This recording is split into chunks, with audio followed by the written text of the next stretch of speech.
Il y a la question des électeurs de l'Est et notamment du Nord Kivu. Le 20 octobre, en Conseil des ministres, vous avez appelé le gouvernement et la CENI à tout mettre en œuvre pour que tous les Congolais puissent voter, compte tenu de ce que vous avez appelé la libération progressive des territoires de Massissi et de Rutshuru, au Nord Kivu.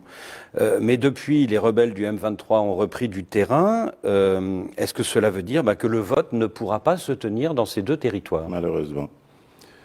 Malheureusement, pour Rutshuru et pour le Massissi, je ne crois pas que ça pourra se faire. Mais qu'à cela ne tienne, nous allons continuer nos efforts pour libérer ces localités, ramener nos compatriotes dans leur localité d'origine et imposer cette paix. Mais en même temps, il y a le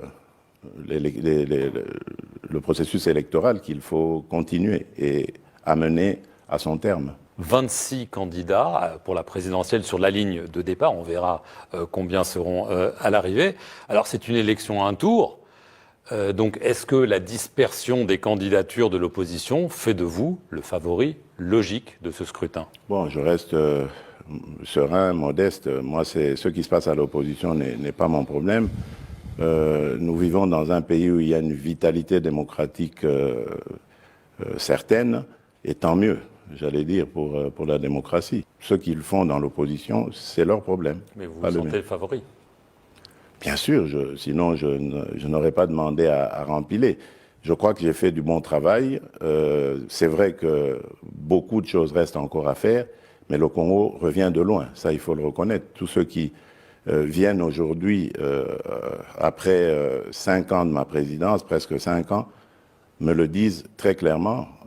Les choses ont vraiment évolué dans le bon sens. Et même les paramètres en international le prouvent. Je fais ici allusion, par exemple, aux agences de notification qui nous ont maintenant attribué la note de triple B, par exemple. Donc c'est pour vous dire que les choses évoluent dans le bon sens. Elles ne demandent qu'à être consolidées. Vous défendez votre bilan devant nous, vous l'avez fait devant le Parlement, mais certains de vos opposants, évidemment, ne sont pas d'accord. Moïse Katumbi... C'est le rôle de l'opposition. Oui, mais peut-être que les critiques peuvent être fondées. Par exemple, Moïse Katumbi parle de coupure d'électricité incessante. Martin Fayulu, Denis Mukwege dénoncent la corruption des élites du pays. Est-ce que c'est de la pure opposition ou est-ce que, malgré tout, oui, il y a des coupures d'électricité, oui, il y a de la corruption ? Mais les coupures d'électricité, c'est pas nouveau.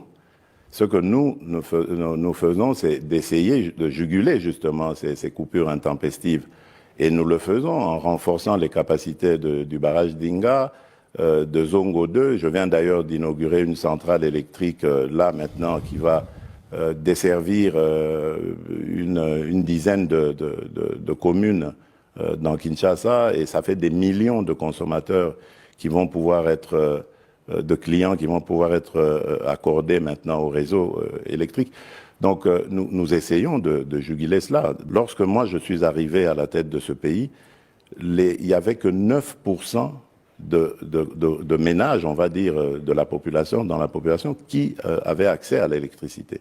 Aujourd'hui, nous tournons autour de 20%, et l'objectif, c'est d'aller encore beaucoup plus loin. Donc eux, ils peuvent parler. D'accord, Moïse Katumbi, bon, il a été gouverneur de la province du Katanga. À l'époque, elle n'était pas encore divisée en 4 morceaux, mais qu'est-ce qu'il en a fait ?